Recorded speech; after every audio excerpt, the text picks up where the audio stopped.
Hello students. आज हम differential geometry के इस लेक्चर में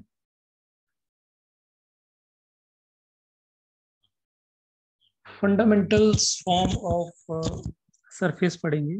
there are two fundamental forms of surface. So first fundamental form सबसे पहले हम स्टडी करेंगे, and this form is also called metric. Metric हम इसलिए यूज करते हैं वर्ड यहाँ पे क्योंकि इसमें फर्स्ट फंडामेंटल फॉर्म से हम आर्क लेंथ को फाइंड करते हैं। ठीक है, that's why we can use word metric here. So let this is r vector equal to r of u comma v equation of a surface. Then the quadratic differential form e du square plus 2 f du dv plus g dv square in du and dv. And this e is nothing but it is r1 vector dot r1 vector, that you can also write r1 vector square, and f is r1 dot r2 and g is r2 dot r2, is called metric or first fundamental forms. We have to keep in mind this is known as first fundamental form or metric. These quantities e, f and g standard notations are, so you have to use only these three quantities, and these quantities also are called first order fundamental magnitudes or first fundamental coefficients, and they are very important.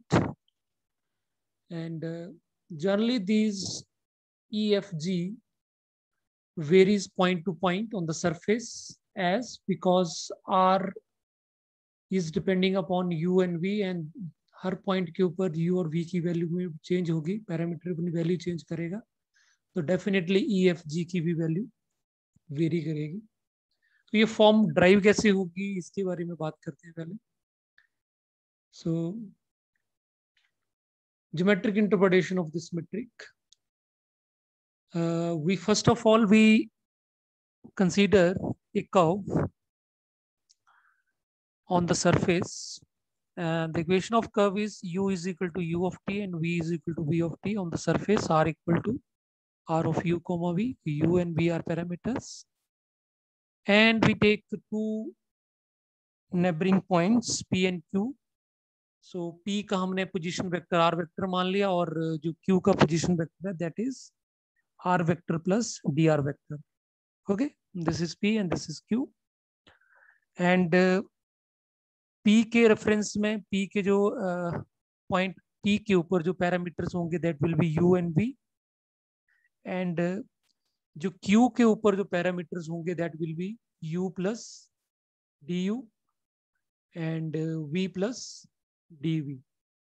Okay, so also we know that dr vector जो आते हैं वो r1 vector du plus r2 vector dv vector आता है, ये हमने last lecture में drive करा था. So this arc length p to q we take it as ds. Okay, ds is arc length of pq, and so this dr will be equal to magnitude of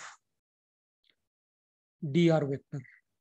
Okay, so this is a vector, and हम इसका magnitude ले लेंगे dr vector का.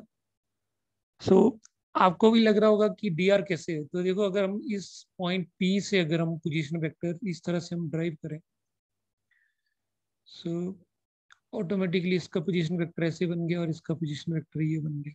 ठीक, so this vector will be this vector will be r vector, dr vector. This will be dr vector. So, but arc length is ds, and we taking dr vector.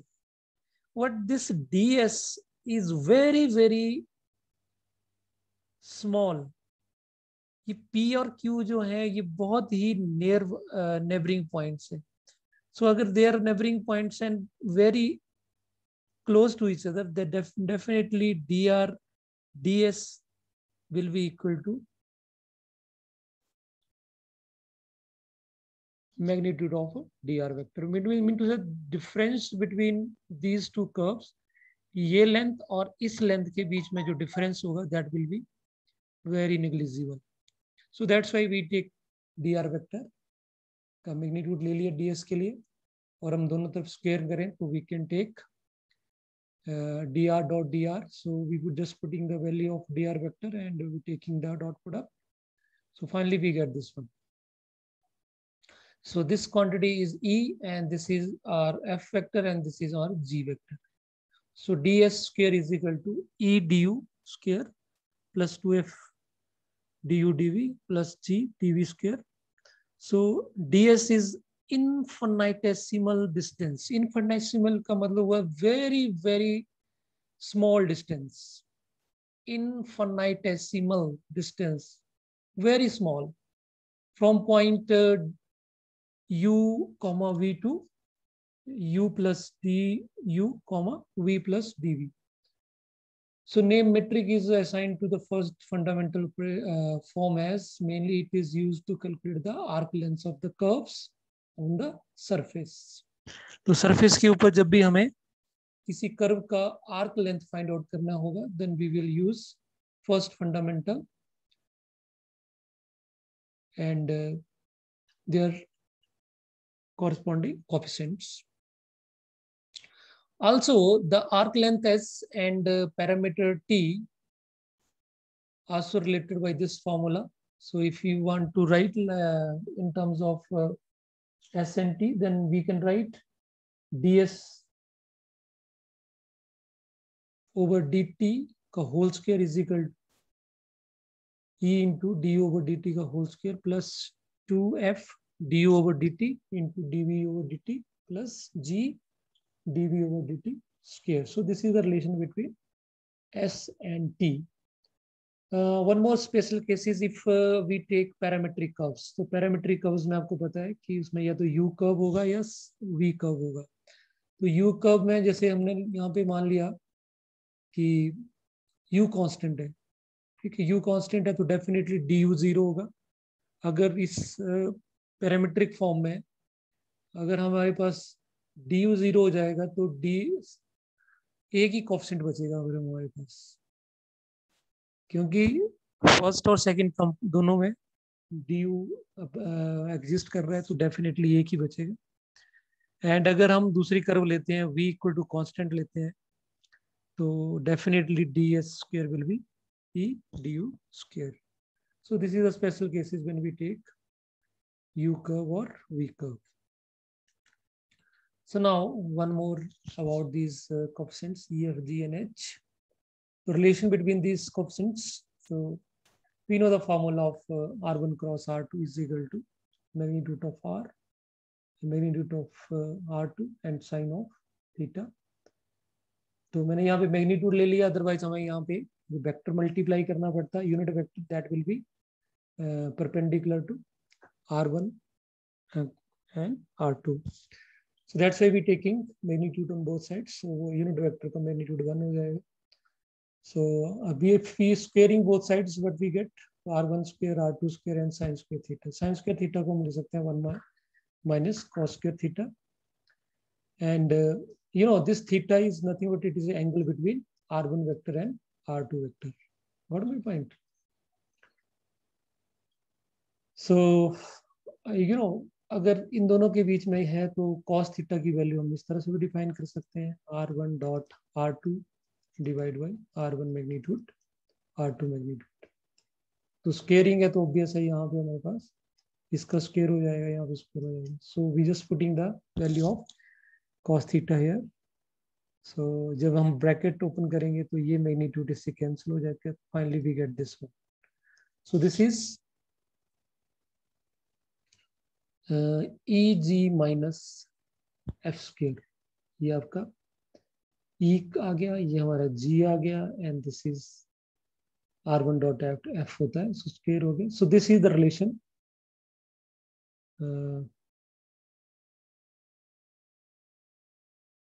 They will be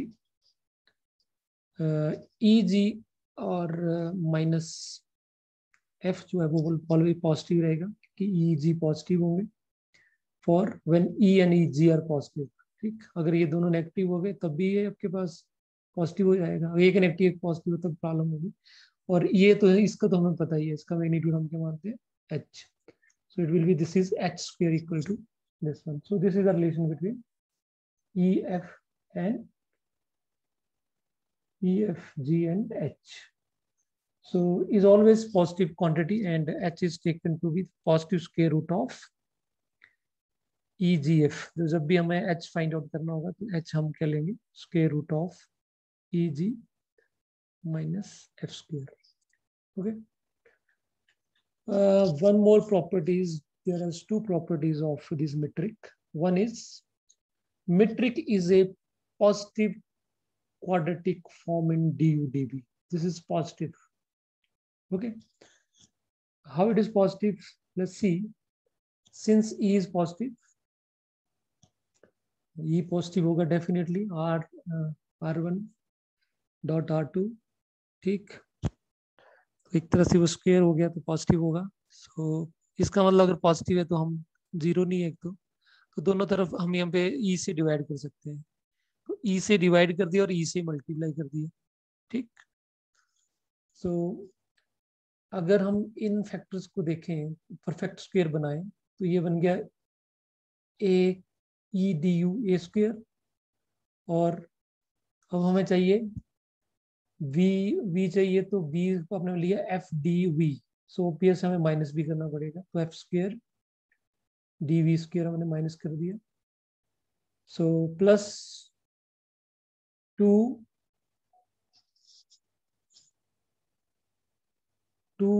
E F D U D V available है यहाँ पे. ठीक, तो दो टर्में बच गई. एक तो ये टर्म एज इट इज बच गई और एक हमने माइनस करा तो ये बच गया. Very simple, no problem. So you see finally what get, this is nothing but which H square. तो ये चीज पॉजिटिव है, ये चीज पॉजिटिव है. ठीक, स्क्वायर है positive. One more thing it happen, it may happen कि इट इज जीरो. तो हम यहाँ पे इक्वलिटी भी ले लें कि या तो ये जीरो से बड़ा होगा या इक्वल टू जीरो भी हो सकता है. ठीक, for all real values of D U and D V. हम अब इस इक्वलिटी को चेक करेंगे कि ये वाकई जीरो होगा कि नहीं. ठीक, तो मैंने यहाँ पे इसको जीरो ले लिया. सो जीरो लेने से क्या होगा, अब ये चीजें तो पॉजिटिव है. अगर हमने इस क्वांटिटी को पॉजिटिव मान लिया, ठीक, कि इक्वल टू जीरो है, तो this quantity equal to zero. और ये चीज पॉजिटिव है, ये चीज पॉजिटिव है, तो दो पॉजिटिव चीजों का सम जीरो आएगा, विच इज नेवर पॉसिबल. वो तभी हो सकता है ये वो टर्म ही इंडिविजुअली जीरो है. अदरवाइज दो पॉजिटिव चीजों का जब सम कभी जीरो नहीं हो सकता. तो इट मीन दैट ये टर्म भी जीरो होनी चाहिए और ये टर्म भी जीरो होनी चाहिए, तभी सम जीरो आ सकता है. So from this what we get, यहाँ से हमारे पास मिल गया कि एच स्क्वायर तो जीरो हो नहीं सकता, तो यहाँ डेफिनेटली डी वी जीरो होना चाहिए. अगर यहाँ पे डी वी जीरो हुआ तो अगर इस एक्सप्रेशन को देखें तो यहाँ पे अगर डी वी पुट कर दिया हमने जीरो तो डी यू भी जीरो हो जाएगा. तो डी यू और डी वी दोनों साइमल्टेनियसली जीरो कभी नहीं हो सकते. और यहाँ पे साइमल्टेनियसली दोनों जीरो हो गए कि डी यू भी जीरो हो गया और डी वी भी जीरो हो गया. ठीक है, चाहे पैरामीट्रिक कर्व भी ले लेंगे, उसमें भी अगर यू सी कर्व या वी कर्व या यू कर्व लेते हैं तो दोनों में से वन टाइम एक ही जीरो होगा, दोनों at time zero. It mean that ये जो मीट्रिक था ये कभी भी जीरो नहीं आएगा, इट विल बी पॉजिटिव. ठीक, so definitely this metric will be equal, greater than zero, not equal to zero. It's definitely strictly greater than zero. So that is metric is positive. definite quadratic form in du and dv. So second property is invariance property. Invariance means to say that if we change the parameter, तो क्या जो metric है वो क्या change हो जाएगी, कि जो आपकी फंडामेंटल मेट्रिक है वो वैसी की वैसी ही रहेगी. तो लेट्स सी. सो हमारे पास दो पैरामीटर है u एंड v, और हमने इन दोनों को ट्रांसफॉर्मेशन लगा दी u डैश और v डैश में. सो this is the transformation between u and v, u v and u dash v dash. So u dash is equal to phi of u comma v and v dash is equal to psi of u comma v. So अब हम r1 vector, it mean that हमारे पास originally तो ये था r vector is equal two is depending upon u and v. अब हम ले रहे हैं कि r जो है वो डिपेंड कर रहा है u dash and v dash पे. तो हम ऐसे करते हैं, यहाँ पे डैश लगा लेते हैं. इससे हमें पता चल जाएगा कि डैश मीन्स नए पैरामीटर्स u डैश और v डैश. ठीक. इसके लिए तो हमें मेट्रिक पता है क्या होती है. हम इसके लिए मेट्रिक फाइंड आउट करेंगे और चेक करेंगे कि मेट्रिक दोनों सेम आती है कि अलग अलग हो जाती है. तो सबसे पहले हमें वेक्टर्स फाइंड आउट करने पड़ेंगे, r1 डैश इनफैक्ट, क्योंकि इस r के लिए फाइंड आउट करने पड़ेंगे. तो r1 dash will be D curl r over curl u dash respect to u dash होगा derivative of this r. So r dash का ये मतलब r का derivative respect to u dash. Dash just mention कर रहा है कि depend आपका रिस्पेक्ट टू u डैश हो रहा है. सो ऑब्वियस है, यहाँ पे हम चेन रूल लगा देंगे कि r is depending upon u. यहाँ पे चेन रूल लगा दिया. सो रिस्पेक्ट टू u करेंगे और u का u डैश, फिर r का डेरिवेटिव रिस्पेक्ट टू v करेंगे और v का respect to u dash. So this r का derivative respect to u r1 होगा और r का डेरिवेटिव रिस्पेक्ट टू v जो होगा वो r2 होगा. ठीक. उसी तरह से r2 डैश भी हम फाइंड आउट कर लेंगे. सो इस तरह से r2 डैश आ जाएगा. r2 डैश में आप respect to v dash derivative लेंगे. और उसी तरह से हमारा ये du तो आपको पता है किस तरह फाइंड करते हैं. That will be curl u over u dash derivative of that is du dash plus curl u over curl v dash and dv dash. उसी तरह से dv आएगा, v का derivative respect to v dash and साथ में into v का derivative respect to u dash and du dash plus curl v over curl v dash into dv dash. Okay. So v हमने सारी ये चीजें find out कर ली है. अब हम मेट्रिक लिखेंगे इसकी और मेट्रिक में चेक करेंगे कि मेट्रिक सेम आती है कि अलग आती है.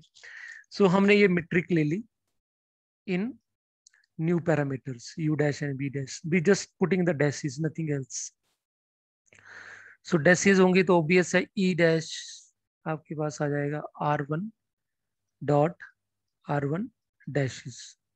डैशेस लिख दिया. उसी तरह से f g just we put just putting dash is nothing else. Okay. So यहाँ पे हम इसको इस तरह से लिख सकते हैं कि एक तरह से क्वाड्रेटिक बन गया a square plus b square plus 2ab. we can use it like this.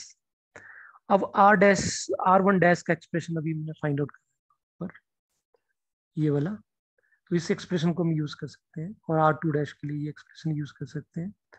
तो after using these expressions we get this type of relation here. अब इसमें से हम टर्म को क्लब कर लेते हैं. r1 वेक्टर्स का एक टर्म ये पड़ा है, एक ये पड़ा है, तो r1 का कोएफिशिएंट्स हमने ये लिख लिया. उसी तरह से r2 डैश का कोएफिशिएंट्स ये है और ये है, तो r2 डैश का कोएफिशिएंट हम लिख लिया. And this is nothing but it is du and this is dv. so what we get this one, and this is the metric for variable parameters u and b. So it means that if we change the parameters, there will be no change in metric. So metric is invariant. So next is one more concept, element of area. तो you know element area की जब बात करते हैं that will be two dimensional. So we take a parallelogram type figure. So यहाँ पे A B C D 3 point ले लिए और यू के कोऑर्डिनेट्स ले लिए यू कॉमा बी, और ये आपका u प्लस बी के u plus d u comma b, और c के u plus d u, v comma d we, and d के u comma v plus dv. So these are the coordinates of these 4 points. और ये du और dv very small, बहुत small होंगे, करीब neighbouring points, and positive, और ये आपकी पॉजिटिव होगा. एंड तो this figure is nearly approximately is a parallelogram. ठीक है. सो r1 dash r1 vector denote the position vector of any point on the figure. अगर इसका पोजीशन वेक्टर होगा बी का, तो इसका आर इन दो पैरामीटर, इन पे डिपेंड करेगा पैरामीटर्स के ऊपर. अगर आर इसका होगा तो यू और बी पे डिपेंड करेगा. अगर आर इसका पोजीशन वेक्टर होगा, so mean that are vary with the help of these parameters of the points. So we take AD. एडी की बात कर रहे हैं, तो एडी वेक्टर क्या बनेगा हमारे पास, position vector of D minus position vector of E. तो ए का डी का पोजीशन वेक्टर बनेगा R will depending upon U comma V plus D we, and A का पोजीशन वेक्टर बनेगा वो डिपेंड करेगा यू और वी के ऊपर, क्योंकि यू और एक एक जो ए जो डिपेंड कर रहा है वो यू और वी के ऊपर डिपेंड कर रहा है. अब यहाँ पे हम डिमोवर्स टेलर्स थ्योरम लगा दें. टेलर्स थ्योरम पढ़ी होगी आपने. ठीक. तो Taylor theorem for two variables अगर हम ये यूज करें, so this will be like this. I hope you आपको ये पता होगा कि टेलर थ्योरम हम टू वेरिएबल्स में यूज करते हैं. तो अगर आपको ये आदि आइडिया नहीं है तो आप सिंगल वेरिएबल के लिए चेक कर लो. अगर F of A plus H है तो उसको हम लिखते हैं F of A plus H F dash plus H square like this. Okay. तो यहाँ पे देखो, यहाँ पे जो टेलर लग रही है वो सेकंड वेरिएबल पे लग रही है. तो फर्स्ट वेरिएबल पे कुछ नहीं होना, तो u का तो u रहा, और फर्स्ट पहले में देखो v का v आ गया, और सेकंड वाले में क्या आएगा जो इसके साथ ऐड है, h बन गया यहाँ पे आपके पास dv, और derivative of r respect to v. ठीक. और नेक्स्ट टर्म आएगी आपके पास dv स्क्वायर कर्ल स्क्वायर, ऐसे. ठीक है. बट हमने क्या लिया हुआ यहाँ पे, वी हैव टेकन दैट कि dv is very very small, du और dv जो है वो बहुत छोटे हैं. सो अगर du या dv इज वेरी स्मॉल है तो डेफिनेटली जब उसको स्क्वायर करेगा so that will be very very small, that and equal to 0. So हमने आगे की टर्म ली. सो यू कैन सी यहाँ से ये फैक्टर आपको कैंसिल हो जाएंगे फैक्टर्स. तो we left with this one, and this is nothing but it is r2 vector dv. So you can see ad vector will be r2 vector dv. Similarly अगर हम इसी तरह से ab फाइंड आउट करेंगे तो that will be r1 vector du. So now we are going to find the area of this parallelogram abcd. So that will be ds, capital s use करा मैंने यहाँ पे एरिया के लिए. ds is equal to, I think हम छोटी classes में भी पढ़ते थे, +2 में आपने पढ़ा होगा ये, कि हमारे पास अगर कोई एक पैरेललोग्राम है, तो अगर इसका ये a वेक्टर है और ये b वेक्टर है, तो area of this parallelogram is nothing but it is a cross b का magnitude. I hope you understand this. So यहाँ पे भी वही सिचुएशन हुई कि दो एडजॉइनिंग वेक्टर्स हमें मिल गए यहाँ पे, तो area of this one will be cross product of these two and mod ले लेंगे, एंड द क्रॉस प्रोडक्ट निकालेंगे. तो ये du ओवर dv, तो ये हमारे पॉजिटिव क्वांटिटीज हैं, ये बाहर आ जाएंगी, स्केलर है साथ में, और this is nothing but it is h. तो area of the element on a surface at a point will be h du dv. ठीक, and this point is very small. This ये जो आपका एलिमेंट दिख रहा है, ये एलिमेंट बहुत बड़ा नहीं है, बहुत छोटा है h के पास। h इस a के पास बहुत ही छोटा सा, ऐसे छोटा सा एलिमेंट है इस एलिमेंट का एरिया की बात। So that will be h into du dv. Okay, last properties of the surface. This is eccentric and non-intrinsic properties. तो intrinsic property of the जो surface है उसको बोलते हैं जो हम without knowing the vector surface के बारे में पता चल जाए। ठीक है, एनी प्रॉपर्टी और any formula of a surface which can we deduce from the metric से पता चल जाए हम without knowing the vector function और या without knowing the equation of the surface. So without knowing the equation of surface कोई उस surface की हमें प्रॉपर्टी पता चल जाए तो उसको हम बोलेंगे